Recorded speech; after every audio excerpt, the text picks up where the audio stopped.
from News. I'm just curious. Nuclear power problem is.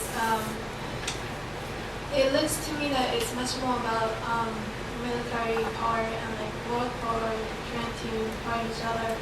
Like the Iran, like the countries, smaller countries that has bad relationship with the U.S. They really want to have nuclear power plant, but they just can't because the negotiation doesn't just go well. So anyway, I'm curious, what does like international, like in the sense of like international relationship or like power relations, what does the world look like from India's perspective? I think nuclear weapons have been wrongly imagined as a currency of power in the international system, and this belief has been really displaced. It has nothing really to do with reality. So even if you are a realist, even if you don't put on the table any moral claims, even if you are a realist, you would say that in international relations there have been instances where nuclear weapons have lost to countries which do not have nuclear weapons, where as currency of international negotiations, it's not necessarily that having a nuclear powers give you an immensurate edge in the negotiations and power play and so on. So even that linking of nuclear weapons with power is really, really misplaced, imagined. But whether imagined or real, they are perceived as currency of power by the ruling elites of so many countries, including India, which is an emerging country. When India got independence, one of the few things which the new Indian elite clinged to was to have nuclear technology.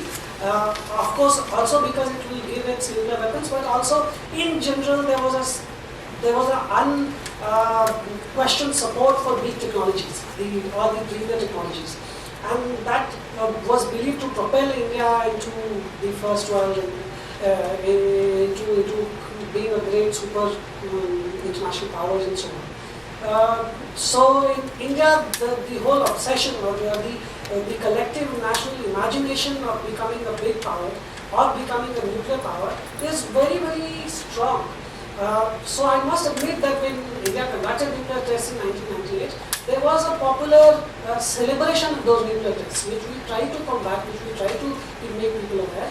But in Indian context, nuclear weapons are perceived to be destroying the nation with great power and great edge in the international negotiations. It's a continuing challenge for us. And internationally also it has been like that. So one of the reasons the anti-nuclear movements must be successful is to question this whole imagined and misplaced notion of power itself. I totally agree with you. And the fact that nuclear energy, which is peaceful, considered to be peaceful, is closely and inextricably linked to nuclear weaponization.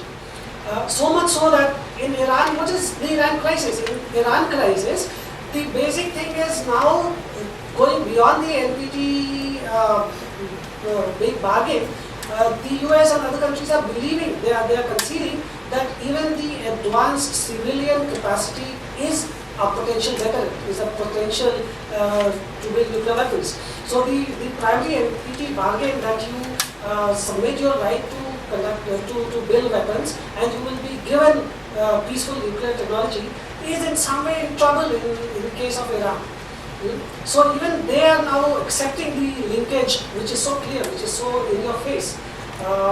And somewhere this points to the fact that the world has to move beyond the NPT bargain. It has to move beyond the present totally unjustified, immoral connection between nuclear power and international political power. It has to move beyond the misleading notion of civilian and peaceful nuclear power.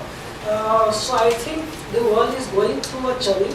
And the governments obviously are interested in short-term solution. Like in some ways, we try to have a deal with Iran and contain it. But we have to look for structural answers to these questions. And I'm glad we have friends active who are active to address these bigger questions.